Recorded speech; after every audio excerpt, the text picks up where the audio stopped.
কারণ দেশে যদি এই মব জাস্টিসই ঘটে তাহলে তো এই অভ্যুত্থান ব্যাহত হবে, এই অভ্যুত্থানের যে স্পিরিট সেটা ব্যাহত হবে। আমরা যারা এবং হলেও আমরা ইতিমধ্যে জেনেছি যে বিভিন্নভাবে যারা ইতিমধ্যে বিগত ফ্যাসিস্ট সরকারের আমলে ছাত্রলীগ করেছে তারাও এটার সাথে জড়িত। তারা নানাভাবে ষড়যন্ত্র করে আমাদের এই অভ্যুত্থানের স্পিরিটকে নষ্ট করে। আমরা ইতিমধ্যে জেনেছি ঢাকা বিশ্ববিদ্যালয় প্রশাসন ইতিমধ্যে তারা মামলা করেছেন এবং একটি 7 সদস্যের তদন্ত কমিটি গঠিত হয়েছে। আশা করছি অতি দ্রুত এই তদন্ত শেষ করে যারা আজকের গতকালকের এই ঘটনার সাথে জড়িত তাদের চিহ্নিত করে এবং সিসি ফুটেজকে পর্যবেক্ষণ করে তারা অতি দ্রুত একটি সিদ্ধান্ত ব্যবস্থা গ্রহণ করবেন বলে আমরা অসংখ্য পুলিশ এখনও তাদের পলাতক এবং অসংখ্য পুলিশ গ্রেফতার হয়েছে।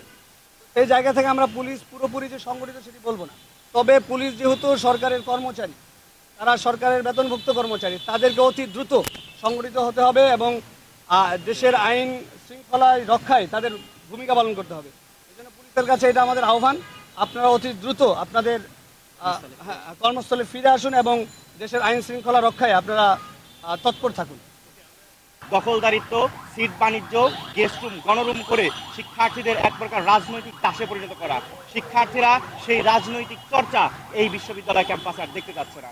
সুতরাং তারা যেই ছাত্র রাজনীতি, আমাদের যেই ধারণা ছিল সেই ছাত্র রাজনীতির তীর সম্পূর্ণ বিলোপ চাচ্ছে এবং তারা চাচ্ছে যাতে করে এই ছাত্র রাজনীতি হয় ছাত্র সংসদ ভিত্তিক, যাতে করে পল্টন কিংবা ধানমন্ডির পার্টি অফিস ঠিক করে দেবে না কে ছাত্র প্রতিনিধি হবে, কে স্টুডেন্ট লিডার হবে, বরং শিক্ষার্থীরাই তাদের ভোটের মাধ্যমে তাদের প্রতিনিধি নির্বাচন করবে, তাদের নেতৃত্ব নির্বাচন করবে। আমাদের বার্তা খুবই স্পষ্ট, কেউ যদি দোষী হয় তাহলে তদন্ত সাপেক্ষে যথাযথ প্রক্রিয়া মেনে বিচারের আওতায় তাদেরকে নিয়ে আসতে হবে।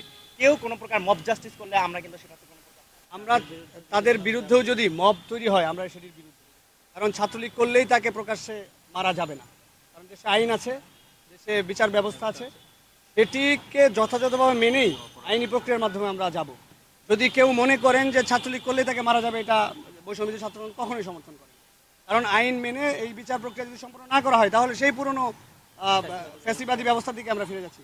নতুন বাংলাদেশ সেদিকে আমরা যাব না, আমরা কখনো যেতে দিব না। তো আমরা বলতে চাই দেশের সকল মানুষকে আমরা আহ্বান জানাবো যে আপনারা সামাজিক প্রতিরোধ গড়ে তুলুন, মব জাস্টিসের বিরুদ্ধে থাকুন। দেশের যে অরাজক পরিস্থিতি তৈরি হয়েছে এগুলোর পেছনে কারা, তাদেরকে আইন শৃঙ্খলা বাহিনীর কাছে সুপর্দ করুন। নিজেরা কখনোই আইন নিজেদের হাতে তুলে নেবেন না, তাহলে দেশে আরও অরাজক পরিস্থিতি তৈরি হবে। সকলকে ধন্যবাদ।